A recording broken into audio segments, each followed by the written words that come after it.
हमने fertiliser sector को, जो यूरिया सेक्टर है, इसको हमने सब्सिडी फ़राहम की, इनको डायरेक्ट सब्सिडी गैस की मद में फ़राहम की, सेल्स टैक्स की छूट फ़राहम की।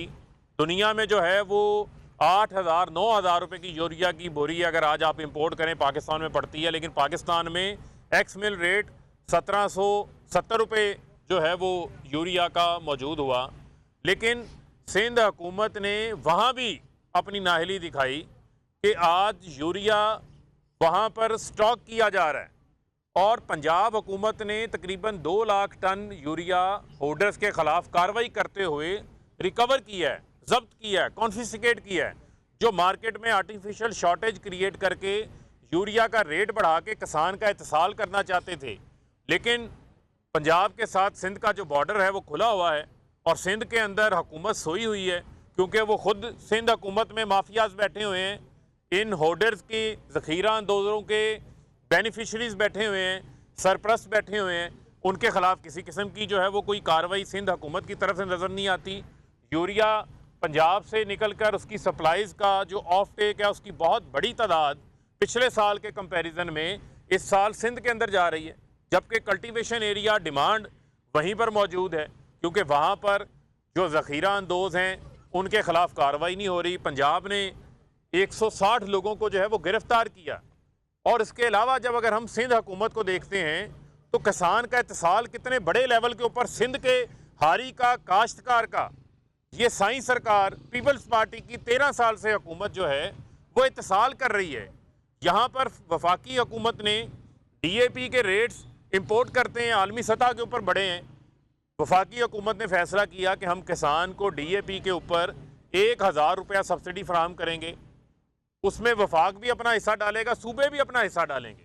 फिर मैं आपको कहूँगा कि 7.5 अरब रुपया वफाक ने मंजूर कर लिया सब्सिडी का, जिसमें पंजाब भी अपना हिस्सा डालने को तैयार है, जिसमें KPK भी अपना हिस्सा डाल रहा है, जिसमें पंजाब में 5.5 अरब रुपया वफाक दे रहा है, 5.5 अरब रुपया ही वफाक जो सूबा पंजाब है वो ऐड कर रहा है। टोटल 11 अरब रुपये की सब्सिडी फराहम होने जा रही है पंजाब की आवाम को DAP के ऊपर।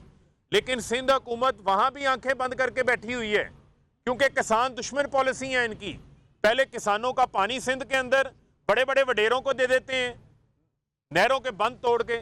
अब जब DAP पे सब्सिडी देने की बारी आ रही है, क्योंकि वो पैसा भी लांचों के जरिए बाहर मनी लॉन्डर होना है, तो किसान के मदद की बजाय जो वफाकी हुकूमत ने ख़त लिखा है सिंध हुकूमत को कि वफाक भी अपना शेयर डालेगा, आप भी अपना शेयर डालें, वो तकरीबन 2 अरब रुपये से ज़ायद सिंध का शेयर बनना है, इतना ही वफाक का शेयर बनना है। वफाक आज भी वो पैसे सिंध के किसान की मदद करने के लिए लेकर बैठा हुआ है, लेकिन सिंध हुकूमत की तरफ से कोई जवाब नहीं आ रहा। तो ये मैं आपको बताना चाहता हूँ कि ये अभी मैंने इनकी चंद नाहलियाँ आपको बयान की हैं। सिंध के अंदर 13-13 अरब रुपए की गंदम चोरी हो जाती है और इतने बेशर्म हैं कि कहते हैं चूहे खा गए। ये कौन से चूहे जो बैठे हुए हैं बिलावल हाउस के अंदर, जिनके पेट ही नहीं भरते। 16 लाख जो बोरियां गंदम की वहाँ पर गायब हो गई। गंदम जो है वो वहाँ पर पड़ी पड़ी मिट्टी बन जाती है, लेकिन सिंध की गरीब आदमी की जो मुंह में जो है वो गंदम जाने नहीं देते। इसके अलावा बड़ा ही अहम मामला है जो मीडिया के इश्तिहारात बंद करके मरियम सफदर जो वज़ीर आज़म हाउस के अंदर उस वक्त बैठ के बग़ैर किसी ओहदे के अवाम के टैक्स पेयर का पैसा जो एडवर्टीज़मेंट के ऊपर खर्च होता है, उससे अपनी चोरी बचाने के लिए, अपनी स्याहकारियाँ बचाने के लिए, मीडिया को घुटनों के बल लाने के लिए कंट्रोल कर रही थी। और 4 बड़े मीडिया ग्रुप्स के उन्होंने इश्तिहारात को बंद करने की जो ऑडियो आई है उसको तस्लीम की है। तो आप फैशिज्म किसे कहते हैं, ये मैं सवाल पूछना चाहता हूँ। मीडिया सारा मौजूद है, तमाम सहाफ़ी तंजीमें मौजूद हैं, मीडिया मालकान की तंजीमें मौजूद हैं, मीडिया न्यूज़पेपर्स की तंजीमें मौजूद हैं, एडिटर्स की तंजीमें मौजूद हैं। आज सबको जो है इसके ऊपर मैं समझता हूँ सरापा एहतजाज होना चाहिए। बहुत सारे लोगों की तरफ से इसके ऊपर स्टेटमेंट्स भी आई हैं, लेकिन मौजूदा दौरे हुकूमत के दौरान तो ये पॉलिसी नहीं है। हम तो जिसका जो जायज़ शेयर है, जो फुटप्रिंट है वो फराहम कर रहे हैं, लेकिन वहाँ पर आप देखें कि एक डिस्पैरिटी नज़र आ रही थी कि किस तरीके से एक ख़ास ग्रुप को जो है वो 3 अरब से ज़ायद इश्तिहारात दिए जा रहे थे, नवाजा जा रहा था। और यहाँ बहुत सारे ऐसे चैनल्स जो कि टॉप 5 की जिनकी रेटिंग आती है उन चैनल्स के इश्तिहारात अगर आप देखें तो किसी को 8.5 करोड़, किसी को 18 करोड़, इससे इतने इश्तिहारात फराहम किए गए, क्योंकि ये फैशिज़म उस दौर के अंदर नाफिज था। उस दौर के अंदर जो है कितने सहाफ़ी जो है वो इनकी इस पॉलिसी की वजह से उन चैनल्स के जो है वो बेरोज़गार हुए। ये वो तमाम चीज़ें हैं जो किसी ढकी छुपी नहीं है। आज हमारी तो हुकूमत के अंदर मीडिया को आज़ादी है, मीडिया को कोई एजेंडा डिक्टेट नहीं किया जा रहा, मीडिया को किसी सूरत भी जो है वो ये नहीं कहा जा रहा कि आपके इश्तिहारात बंद किए जा रहे हैं अगर आप हमारी इस बात को न चलाएंगे। आज हुकूमत पे तनकीद भी करता है मीडिया, खुल के तनकीद करता है, लेकिन इश्तिहारात के ज़रिए तो किसी की आर्म ट्विस्टिंग करने की कोशिश नहीं की जाती। और फिर मुनाफिकत का लबादा ओढ़ते हैं, ओढ़ के कहते हैं जी हम मीडिया की आज़ादी की बात कर रहे हैं, हम जो है वो आज़ाद सहाफ़त की बात कर रहे हैं। अभी ये चंद पिछले हफ्ते यहाँ पर मरियम एक सेमिनार से ख़िताब करने आई थी, तो उस सेमिनार में तो उन्होंने यही लबादा ओढ़ा हुआ था। लेकिन क्योंकि आपको पता है कि अगर आप एक झूठ बोलें तो 100 झूठ बोलने पड़ते हैं, और सच की खूबसूरती ये होती है सच बोल के याद नहीं रखना पड़ता, झूठ बोल के याद रखना पड़ता है। तो उनको ये तस्लीम करना पड़ गया कि ये ऑडियो उनकी है, और जो उसके अंदर बाद में तफसीलात हैं वो भी हम मज़ीद भी सामने लेकर आएंगे कि किस तरीके से उन्होंने उस वक्त जो आवाम का टैक्स पेयर का पैसा था उसे किस तरीके से इस्तेमाल किया, किस तरीके से जो है वो अपना एजेंडा डिक्टेट करने के लिए वज़ीर आज़म हाउस से जो PID को, मिनिस्ट्री ऑफ इंफॉर्मेशन को बाईपास करके जो है वो इंस्ट्रक्शंस दी जाती थी, वो तमाम हक़ाइक़ जो है वो हम सामने लेकर आएंगे।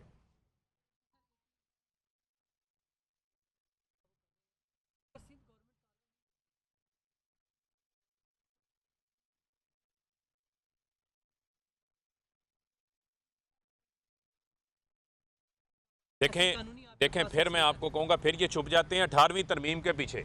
आप मुझे ये बताएं कि इनको NFC का भी पूरा शेयर फराहम किया गया, 1900 अरब रुपया इनको 3 सालों में NFC का भी इनको फराहम कर दिया गया।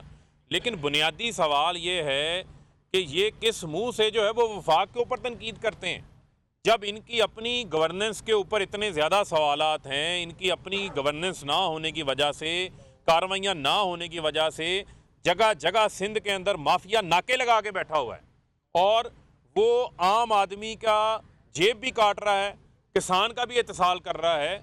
इसका जवाब जो है वो सिंध हुकूमत को देना है, और वफाक के दायरा इख्तियार के अंदर जो चीज़ें भी होंगी, वफाक, वज़ीर आज़म इमरान खान साहब सिंध की आवाम को, सिंध के किसान को उसका हक दिलाने के लिए हर वो इकदाम उठाने के लिए तैयार है। फारूक साहब, जिन हल्कों से PTI कराची में कामयाब हुई है, में आप लोगों की कारकर्दगी और वहाँ के लोगों के देखें, कराची में फिर आपको कहूँगा कि कराची जो है वो मिनी पाकिस्तान है, और कराची पाकिस्तान की मैशियत में भी एक रीढ़ की हड्डी का किरदार अदा कर रहा है।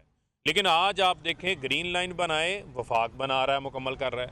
K4 जो कराची पानी का मनसूबा 2004 से कंसीव हुआ है, मुकम्मल कौन कर रहा है? वापडा कर रहा है। कराची सर्कुलर रेलवे कौन चला रहा है? वफाक चला रहा है। कराची कॉरिडोर कौन करा रहा है? वफाक चला रहा है। नाले जाके रीमॉडलिंग, सफाई वफाक कर रहा है, उसके साथ सड़कें वफाक बना रहा है।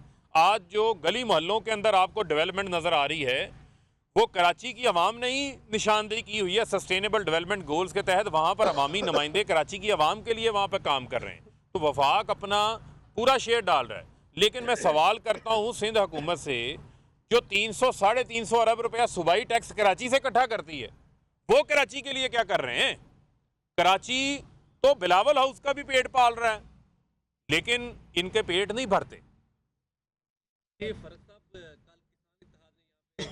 कॉन्फ्रेंस की, उन्होंने 2 बातें बड़ी, एक उनका ये था कि पाक बार बार इस बात को झूठ बोल रहा है कि किसान खुशहाल हुआ है। वो कह रहे कोई खुशहाली नहीं हुई, हम रुल गए हैं, हम ख़त्म हो गए, फार हो गए। दूसरा उन्होंने कहा कि सबसे बड़ा जो खाद और पेस्टिसाइड माफिया है वो वज़ीर आज़म के जो मामले खुसूसी बुराए खुराक और ज़राअत हैं वो है।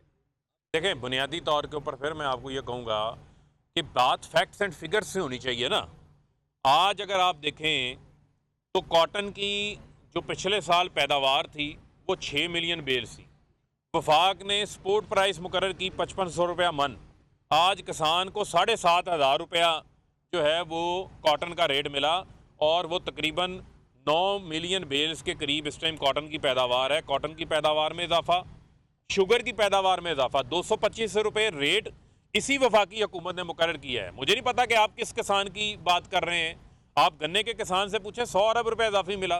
वो गन्ने का किसान जो अपने CPR लेके फिरता था, शुगर मिलों के बाहर एहतजाज करता था, 180 रुपये रेट होता था, उसको 100 रुपया 120 रुपये मिलते थे, वो भी एक एक साल 2-2 साल बाद एहतजाज करके।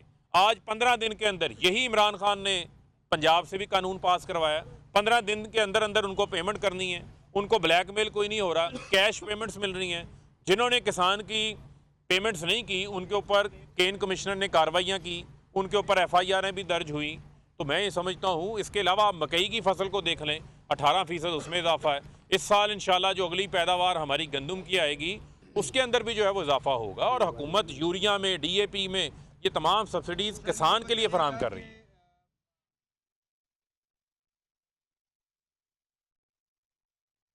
वो डार साहब से पूछ लें तो मुनासिब है, ज़्यादा अच्छा बता देंगे। देखिए, कामयाब नौजवानों का ये कन्वेंशन था, और जो नौजवान कामयाब हुए थे कर्ज लेकर या टेक्निकल एजुकेशन लेकर, हमने उनको दावत दी थी। और मुझे खुशी है कामयाब जवान प्रोग्राम से अब तक बराह रास्त 50,000 से ज़्यादा नौजवान रोज़गार हासिल करने में कामयाब रहे हैं। ये सारा डाटा पब्लिक हुआ है। आप वेबसाइट पे जाएं, कामयाबजवान.gov.pk पे एक एक चीज़ ट्रांसपेरेंट है। अल्हम्दुलिल्लाह पाकिस्तान तरीके इंसाफ की हुकूमत, प्राइम मिनिस्टर इमरान खान साहब की हदायत हैं, शफाफियत के साथ, ट्रांसपेरेंसी के साथ प्रोग्राम को लेके आगे बढ़ना है। और मुझे खुशी होगी जब भी मीडिया के दोस्त चाहें, हम कामयाब जवान प्रोग्राम पर मीडिया सेशन भी रख सकते हैं। एक एक डाटा, एक एक कामयाब जवान अल्हम्दुलिल्लाह मीडिया और कौम के सामने रख देंगे। वज़ीर मुमलिकत फारूक हबीब इस वक्त मीडिया से गुफ्तगू कर रहे थे। उन्होंने कहा कि कराची में इस वक्त मुल्क में सबसे ज़्यादा महंगाई है और महंगाई की जिम्मेदार पाकिस्तान पीपल्स पार्टी है।